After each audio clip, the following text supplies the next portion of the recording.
ICE enforcement is surging, and the face of who gets detained has changed. In June alone, ICE booked over 36,700 people into detention, including more than 31,600 arrests by ICE agents and 5,100 by Border Patrol. Today, about 56,800 people are held in ICE custody daily. Fully 71% of them have no criminal convictions at all.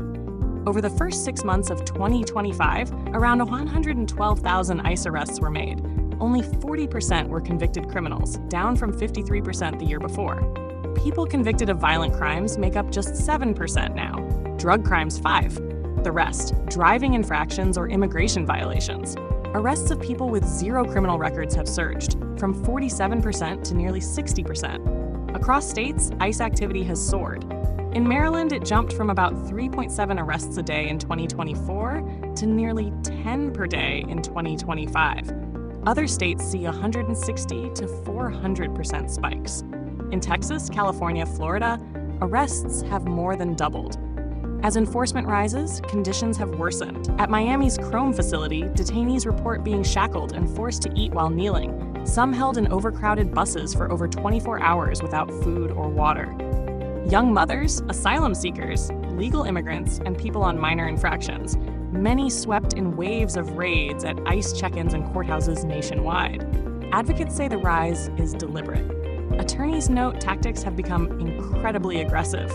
In Florida, a massive new facility dubbed Alligator Alcatraz is under construction in the Everglades. Set to house 5,000 detainees by summer, the $450 million facility is drawing fierce criticism from the Miccosukee tribe and environmentalists.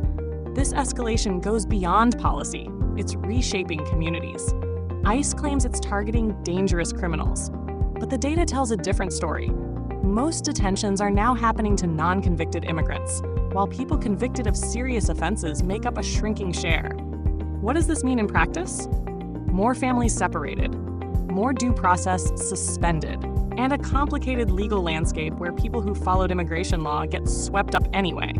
As ICE ramps up raids and builds new facilities, protests are rising too, along highways in the Everglades, at ICE check-ins, and outside detention centers. Communities are pushing back. This isn't just enforcement, it's a signal. The scale, over 36,000 people arrested in June alone. The toll, a majority without convictions. But behind every statistic is a life disrupted and a community responding. ICE's actions are measurable.